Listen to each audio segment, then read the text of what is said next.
Planet kita telah mengalami 5 kali kepunahan massal. Salah satunya sangat buruk sehingga memusnahkan lebih dari 95% bentuk kehidupan di planet kita. Para ilmuwan berpikir bahwa mereka mungkin telah menemukan penyebabnya, gunung berapi. Para ilmuwan mengambil beberapa batuan purba dari puluhan lokasi di seluruh dunia dan menemukan tingkat merkuri yang tinggi yang dilepaskan oleh gunung berapi jutaan tahun yang lalu. Hal ini menunjukkan bahwa letusan gunung berapi adalah penyebab utama kepunahan Permian Triasik. Merkuri tidak hanya berasal dari bebatuan, tetapi juga dari atmosfer.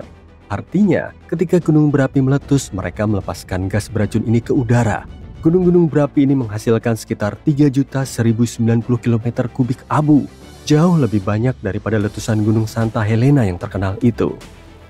Gas tersebut meninggalkan jejak yang menandai salah satu bencana paling penting dalam sejarah yang mengawali zaman dinosaurus.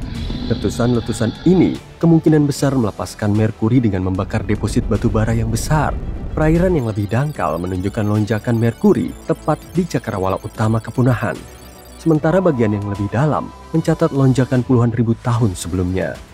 Hal ini dapat berarti bahwa efek dari aktivitas gunung berapi dan kepunahan yang dipicunya bervariasi di berbagai kedalaman laut. Ini berarti kepunahan itu berkepanjangan dan kompleks. Kepunahan ini tidak hanya menyebabkan pemanasan iklim yang signifikan pada saat itu, tetapi juga menyebabkan beberapa efek beracun lainnya, seperti hujan asam yang membuat situasi menjadi lebih buruk bagi tumbuhan dan hewan. Meskipun hanya sedikit hal yang berhasil diketahui dari periode Permian hingga saat ini, kita bisa mendapatkan gambaran seperti apa dunia pada masa itu dari fosil-fosil yang ditemukan di Kansas Timur. 252 juta tahun yang lalu, bumi berkembang pesat. Benua-benua di bumi menyatu membentuk benua Super Pangea. Sebagian besar daratannya kering, dan bumi tampak seperti gurun pasir yang keras dan gersang. Hamparan tanah yang luas dengan sumber air yang minim. Iklimnya bervariasi dari musim panas yang terik hingga musim dingin yang super dingin. Ada beberapa tanaman di sana-sini, kebanyakan tumbuhan runjung, pakis besar, dan lumut primitif di tempat-tempat yang memiliki lebih banyak air. Bumi didominasi oleh makhluk mirip dinosaurus, seperti Pelycosaurus atau Therapsid yang sering disebut reptil mirip mamalia. Ada juga Dimetrodon yang ganas dengan tulang belakangnya yang seperti layar. Ketiganya adalah predator teratas pada masanya. Reptil dan amfibi yang lebih kecil juga menghuni lanskap ini, di samping serangga yang berkembang seperti kumbang dan capung yang tumbuh subur selama musim kemarau. Namun semua hal yang menarik sebagian besar terjadi di laut tropis yang dangkal, lingkungan laut penuh dengan kehidupan. Terumbu karang yang kaya akan terumbu karang, kerang-kerangan yang disebut Brachiopoda, hewan yang dikenal sebagai Bryozoa, dan Fusolinid bersel tunggal besar yang tampak seperti tertutup lumut. Ammonoid kecil yang lucu juga cukup populer, sering berkeliaran di lautan bersama Brachiopoda, ikan bertulang, dan hiu. Trilobita yang menyeramkan, makhluk laut purba yang pertama kali muncul 500 juta tahun yang lalu pada periode Kambrium, tetapi kemudian bertahan hingga periode Permian. Trilobita sangat beragam, mulai dari predator aktif hingga pemakan plankton. Hampir semua makhluk indah ini hampir punah selama kepunahan Permian Triasik. Kepunahan ini benar-benar kejam, lebih dari 2/3 spesies amfibi dan reptil lenyap, dan hampir sepertiga dari semua spesies serangga musnah. Biasanya, serangga yang selamat adalah mereka yang tangguh, yang menunjukkan betapa dahsyatnya peristiwa ini. Di antara hewan-hewan yang telah punah ini adalah Meganeuropsis yang menakutkan, capung raksasa dengan lebar sayap hampir 0,8 meter yang pernah ditemukan di Kansas Tengah dekat Elmo. Tempat ini terkenal dengan koleksi fosil serangga Permian yang kaya, termasuk jangkrik dan kecoak purba. Untuk sementara waktu masih menjadi misteri apa yang sebenarnya terjadi.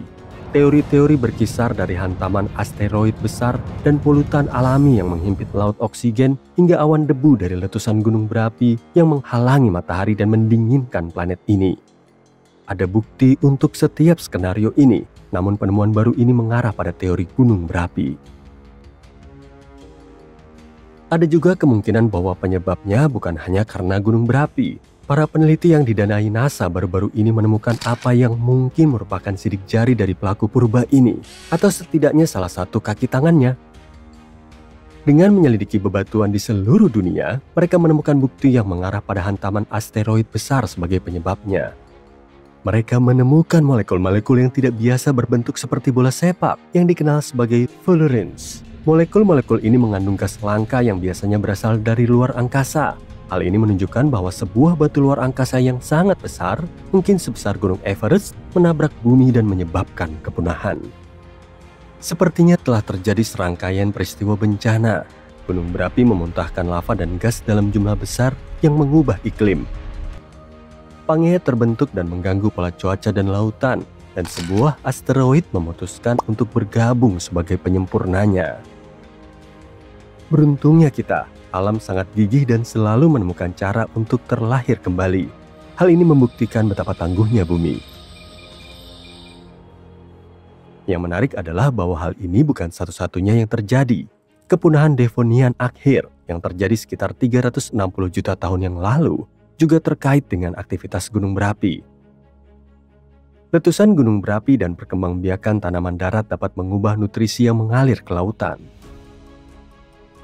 Kepunahan Triasik Jurasik yang terjadi sekitar 200 juta tahun yang lalu, sedikit sebelum dinosaurus, mungkin juga disebabkan oleh kombinasi gunung berapi dan tumbukan asteroid.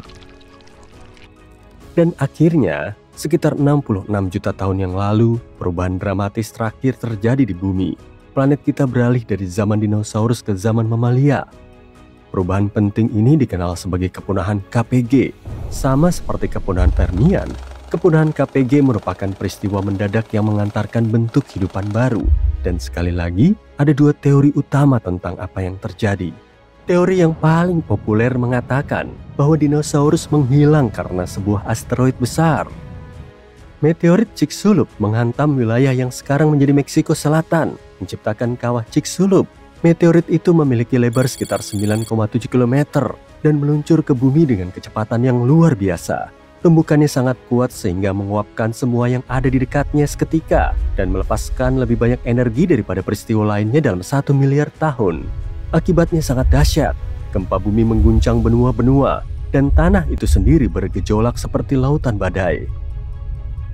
Ketika debu yang dilemparkan oleh asteroid mengendap, debu tersebut jatuh kembali ke bumi seperti hujan, memanaskan atmosfer sehingga hutan di seluruh dunia terbakar. Tidak jauh di belakangnya, tsunami raksasa yang diakibatkan oleh gejolak di dasar lautan membanjiri pesisir pantai di dekat Teluk Meksiko. Tidak semua dinosaurus langsung musnah. Di tempat-tempat seperti Selandia Baru, beberapa populasi dinosaurus pada awalnya selamat. Namun langit yang gelap dan penuh abu akhirnya menutupi dunia, menghalangi matahari dan membuat dunia menjadi dingin dan gelap. Efek jangka panjang dari asteroid inilah yang benar-benar menentukan nasib dinosaurus. Tanpa sinar matahari, rantai makanan runtuh dengan cepat. Herbivora perlahan-lahan menghilang, diikuti oleh karnivora yang bergantung pada mereka, dan abu yang mengendap kembali ke bumi memperburuk pergolakan lingkungan. Dengan suhu yang berfluktuasi, membuat bertahan hidup menjadi sulit. Tapi ada teori lain yang mengatakan bahwa seperti halnya kepunahan Permian, asteroid hanyalah penyempurnanya. Kepunahan dinosaurus tidak dapat dihindari karena gunung berapi.